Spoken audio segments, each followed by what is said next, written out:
Shri Ganeshaya Namaha. Om Shri Saraswati Namaha. Om Shri Gurubhyo Namaha. Om Saravana Bhavaya Namaha.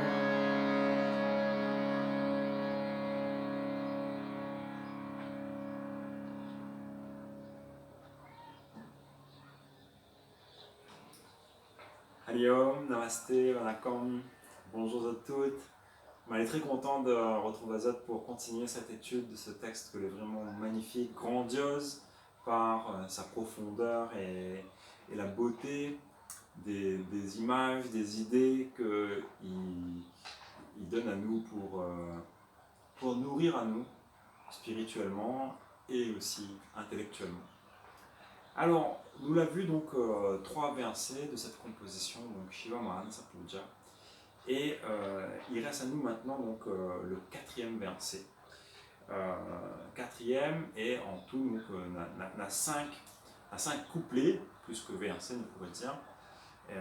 Nous arrive là au quatrième, et dans ce quatrième couplet, eh ben, en fait, Adi Shankaracharya lui donne à nous vraiment la compréhension du sens métaphysique, du sens mystique de la puja. Nous l'avons vu que dans la précédente conférence, qui a duré un petit peu longtemps, alors on ne connaît pas si toute a pu avoir la patience de regarder jusqu'au bout, mais nous l'avons vu que dans une compréhension juste des choses, la seule véritable offrande que nous peut donner au Seigneur, c'est l'offrande de notre ignorance, par notre bonne compréhension de la vérité. Et en fait, justement, c'est en offrant notre ignorance, en lâchant prise sur notre arrogance, que nous développons ce qu'on appelle la bonne intention. Ça ne cale pas la bonne intention.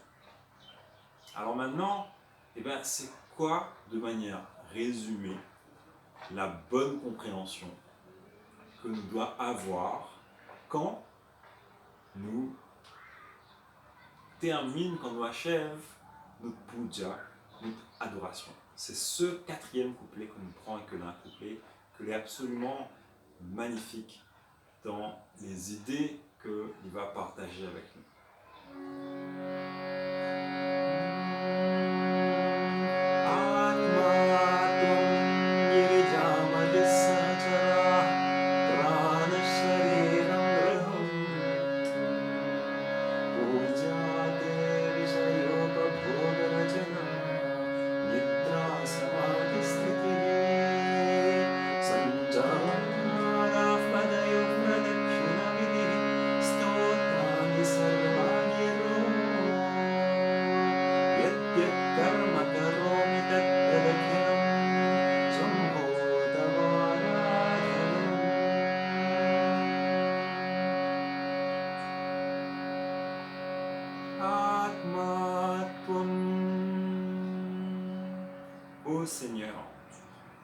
Ô Seigneur Muruga, ô Seigneur Shiva, ô Seigneur Ganesha, ou peu importe comment on m'y appelle, ô Seigneur. Ô Seigneur, Atma Tuam. Atma Tuam. Quoi il veut dire Atma Tuam? Le mot Atma est le mot que la donne à nous âme. Le mot âme en français, notre âme, l'habitant du corps, on peut appeler ça, eh ben, il vient du mot sanskrit Atma. Alors, Atma Tuam. Tuam la donne à nous notre mot français toi, puisque notre langue française aussi c'est une langue indo-européenne. Donc sa langue mère c'est aussi le sanskrit. Atma Tuam.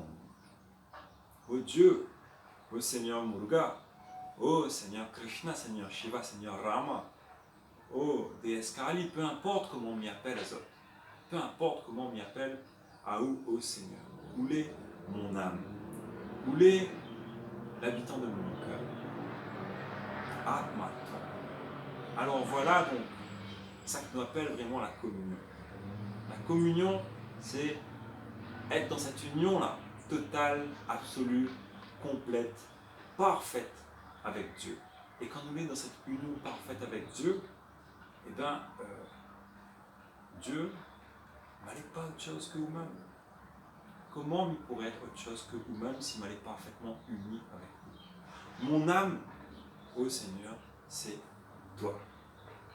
C'est pour ça que nous disait au début, toutes les murtis, toutes les représentations du divin, comme Swami Chinmayananda enseigne à nous, quand nous voit, quand nous regarde, quand nous observe ces représentations du divin, nous devons avoir la compréhension que c'est comme quand nous regarde dans le rétroviseur de notre loto. Quand nous regarde dans le rétroviseur de notre loto, notre regard est projeté en avant. Mais pourtant, ce que nous voit est en arrière. Quand nous regardons une murti, notre regard est projeté vers quelque chose que l'extérieur, mais ça que les représenter, est véritablement à l'intérieur. C'est l'habitant de notre cœur, c'est notre âme, c'est l'étincelle de vie en nous que les représenter sous cette forme à l'extérieur et que nous adorons pour être dans cette communion avec le divin. Donc, Atma Tvam Girija Mati Sachara. Girija, donc, celle que les nés de la montagne. Giri, il veut dire montagne. Girija, celle que les nés de la montagne. C'est un des noms de Parvati. Parvati, donc la femme de Shiva, la déesse. Toutes les déesses, et encore, je répète, n'a pas plusieurs déesses. Tout comme n'a pas plusieurs bons dieux. Le bon Dieu et la déesse, d'ailleurs, n'est pas deux choses différentes. Donc, on dit que vous êtes comme mariés, et il nous dit bien, hein, le mariage, après le mariage, c'est comme une seule âme dans deux corps. Donc, pareil, Shiva et Shakti, dans l'union Shiva-Shakti, c'est une union parfaite, et c'est-à-dire que Shiva est Shakti, et Shakti est Shiva. Alors, EEST, hein, on est d'accord. Hein. D'ailleurs, ce EEST, il vient à nous aussi du mot sanskrit asti, que il veut dire conjugaison du verbe être, troisième personne du singulier. Alors, Seigneur, où est mon âme? Et Girija, Parvati, out Madame, Seigneur, out Madame Shiva, c'est-à-dire Shakti, la déesse, la mère nature. Donc, on dit que Shiva, c'est la représentation de Dieu dans sa forme, la représentation de Dieu en tant que vérité transcendante. Vérité transcendante, ça veut dire que n'est pas quelque chose que l'est apparent. Et Shakti, qu'on appelle aussi Prakriti. Donc Prakriti, c'est la nature, c'est le monde des apparences, c'est mère nature. Tout ça que nous voit autour de nous, tout ça que nous voit n'est que mère nature.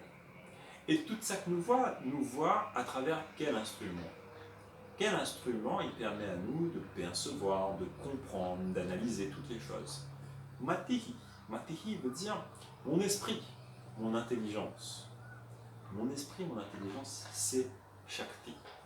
D'ailleurs, nous dit, donc, on a trois Shakti, qu'en tant qu'être humain, donc, on a de manière complètement développée.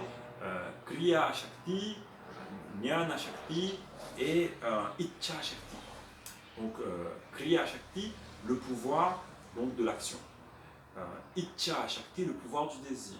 Et Jnana Shakti, le pouvoir de la connaissance. Alors, soit dit en passant, ces trois Shakti-là les aussi représentés. Donc, Jnana Shakti, le pouvoir de la connaissance, est représenté par Muruga, qui représente le Guru. Et ces deux épouses, ils représentent Kriya Shakti et Icha Shakti. Le pouvoir de l'action et le pouvoir de ce qu'on appelle, avec un mot un peu compliqué, la volition, c'est-à-dire le désir. Alors, mon esprit, que l'est aussi, donc, c'est qu'il permet à moi de faire mes actions. C'est qu'il permet à moi d'avoir toutes mes perceptions et il permet à moi aussi toutes mes compréhensions. Donc, c'est ça, Shakti. Donc, Seigneur, où est mon âme? Où est l'étincelle divine en moi? Et mon esprit, c'est Shakti. Et d'ailleurs, cet esprit-là, il dépend justement de cette étincelle divine en moi. Donc, Zati voit, hein, en général, quand Zati veut dire moins, quand Zati dit moins, comment Zati fait? La gestuelle automatiquement. Quand Zati dit moins, Zati pointe Zati cœur. Ok? Zati pointe Zati cœur. Mais Zati dit pas moins comme ça. Zati dit pas moins en montrant Zati tête. Pourtant, le cerveau, il est où ça? Le cerveau, il est bien là. Mais le cerveau, il est marié aussi, il est uni, et il dépend aussi du cœur. Donc ça l'est encore plus essentiel. Mais d'accord, d'ailleurs il dit bien, hein, le corps de quelqu'un il peut être en vie, même s'il est mort cérébralement, mais son corps il peut être en vie tant que le cœur fonctionne. On voit bien, c'est ça qu'il est essentiel, encore plus essentiel que l'esprit, c'est le cœur. Mais l'esprit lui-même, l'esprit est l'épouse fidèle du cœur. Et l'esprit tient son existence du cœur. Donc, Atmatum Girijamati Sahachara. Donc, Sahachara, ça veut dire celle qui marche avec ou compagne. Ou compagne, Girija, c'est mon esprit. Seigneur, où est mon âme, et mon esprit n'est pas autre chose que madame.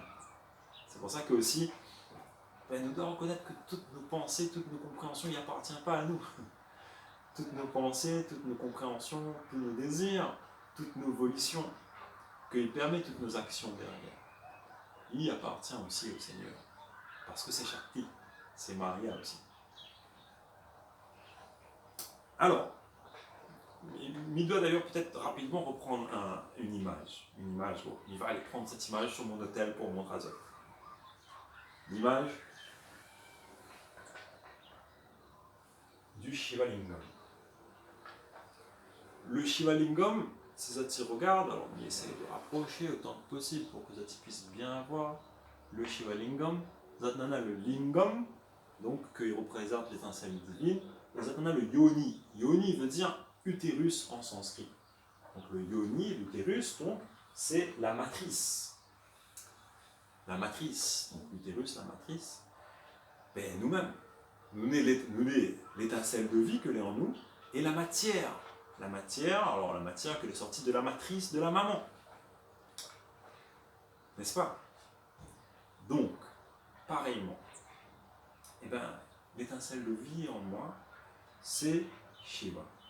Et Mati, mon esprit, mais aussi mon esprit qu'il fait fonctionner aussi, toute la matière de mon corps.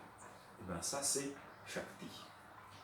Et Atmatum Girijamati Sahachara Prana Shariram Graham.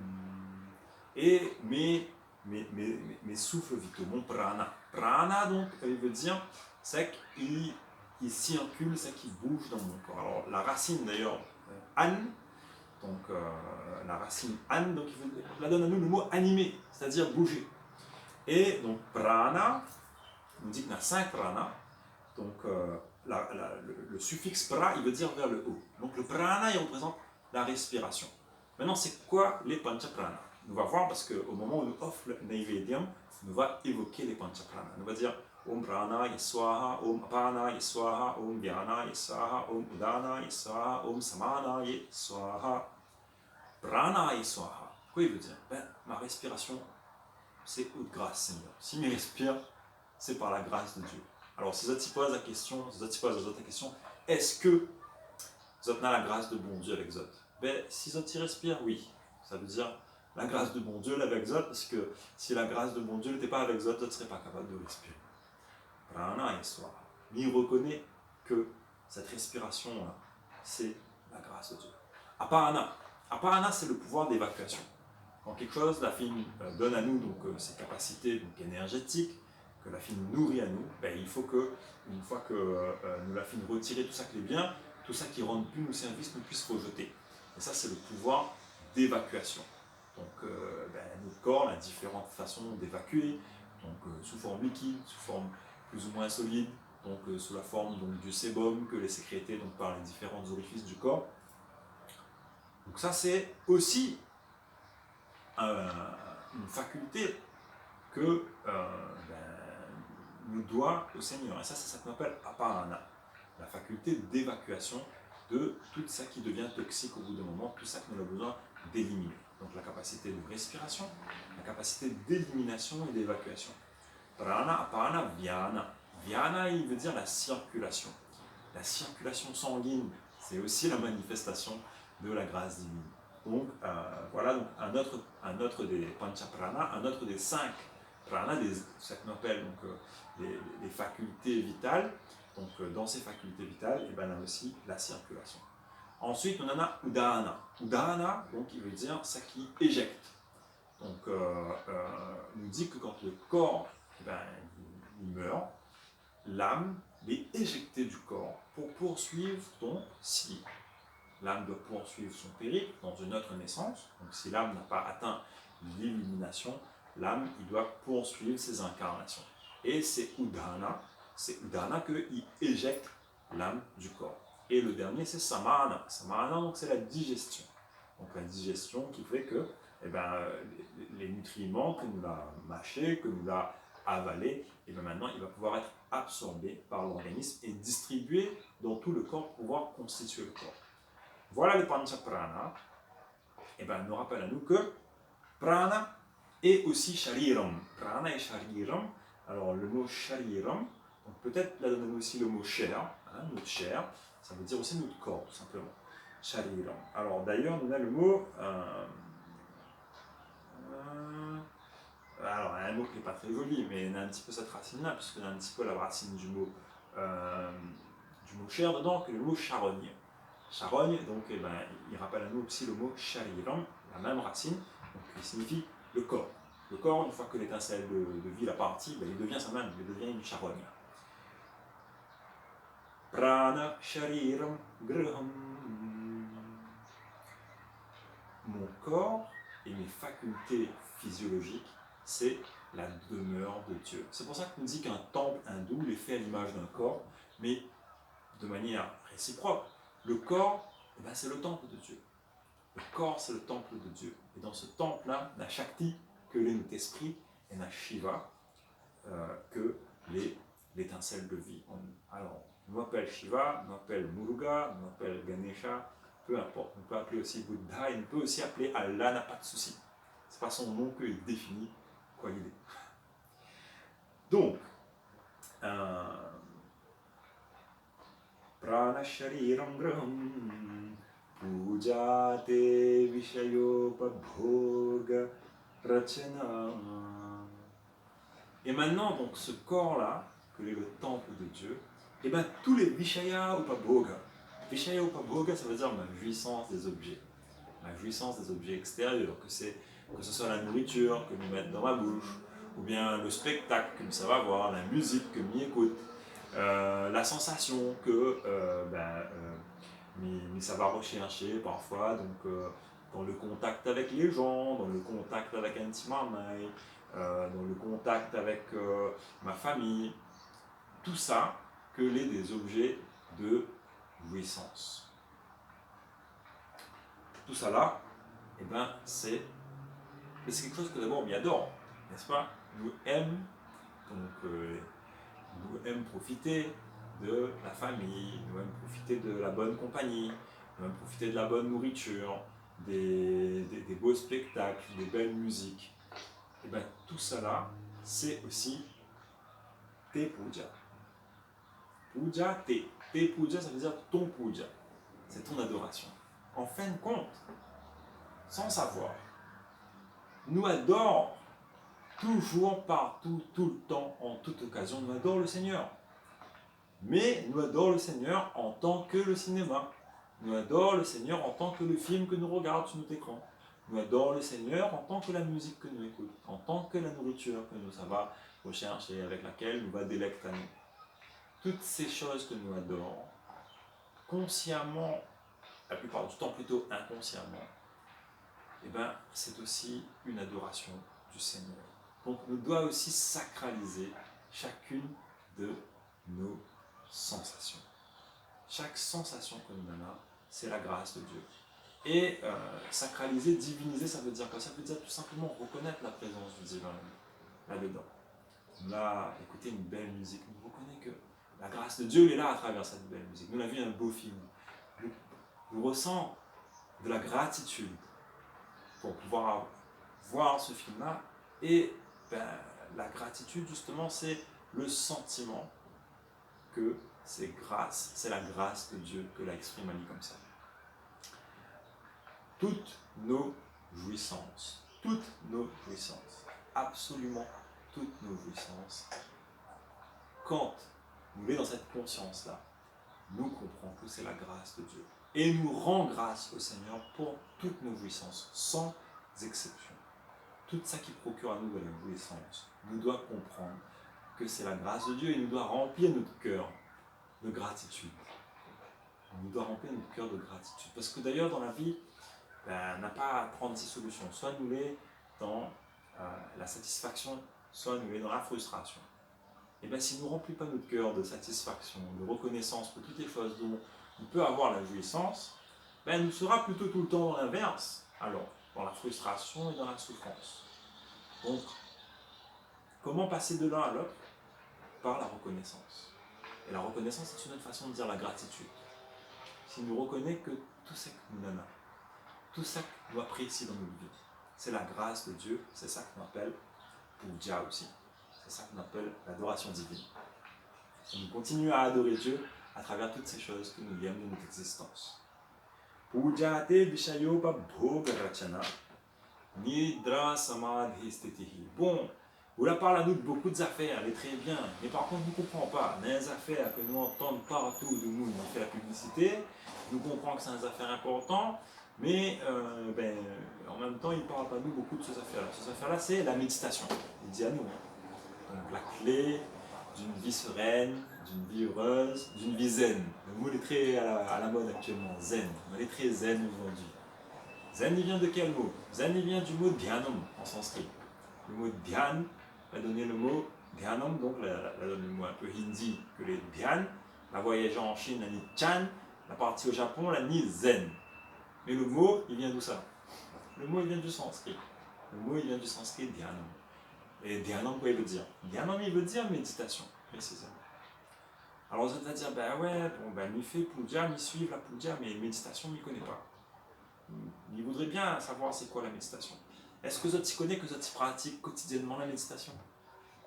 Est-ce que Zoti connaît que tous les soirs, Zoti rentre dans une profonde méditation quand Zoti dort? Nidra samadhi stitihi. Alors, autre façon de dire la méditation, dhyanam, c'est samadhi. D'ailleurs, dans les 8 branches du yoga, donc, on considère que d'abord on a dhyana et ensuite on a samadhi. Et il nous dit donc que, à ce moment-là, il nous dit que dhyana c'est la méditation et samadhi c'est l'absorption. Alors, nous l'est absorbé au bout d'un moment par le sommeil dans la nuit. Donc, en vérité, même sans le savoir, nous pratiquons tous les jours la méditation quand nous lâche prise sur toutes nos consciences de choses extérieures et nous plonge à nous donc, dans ce repos intérieur que l'on appelle nidra, que veut dire le sommeil. Et dans le sommeil, nous abolissons notre conscience du temps, de l'espace, de ce qu'on appelle la qualité, c'est-à-dire des objets. Quand nous les plongeons dans le sommeil, nous les dans l'absorption. Alors, sauf que la différence entre l'absorption quand on est dans le sommeil et l'absorption du yogi, c'est que dans le sommeil, on est inconsciemment dans l'absorption. Et le yogi, quand il médite, il est consciemment dans cette absorption. Mais l'état, intrinsèquement, n'est pas différent. C'est le même état. Donc, même que nous ne connaissons pas, en vérité, nous pratiquons la méditation. Nidra samadhi stitihi. Sancharav padayuf pradakshina vidhi. Donc, le pradakshina vidhi, c'est-à-dire la règle de faire un pradakshina, de faire le tour, eh bien c'est sanchara padayo. Chacun des pas que l'on fait, tous les endroits où ça va, eh bien dans tous les lieux où les 2 pieds conduisent à moi, elle est constamment en train de faire le pradakshina. C'est-à-dire, comme elle est dans cette conscience de l'omniprésence de Dieu, tous les endroits où ça, mes 2 pieds, il fait chemine à moi et emmène à moi, c'est aussi un pradakshina. Parce que le pradakshina, au-delà de la gestuelle des 2 pieds qui emmène à nous faire le tour du temple, c'est surtout et avant tout une attitude. Et donc là, comme il est au moment de la reconnaissance, nous reconnaissons que partout, ça mes pieds emmène à moi, mais le Seigneur est là partout. Donc chacun de mes pas est une circonambulation. C'est ça le terme en français, quand on fait le tour. Chacun de mes pas est une circonambulation autour du Seigneur. Et Stotra ni sarvagiro, quand nous sommes dans cette conscience-là, chacune de nos paroles est une louange à Dieu.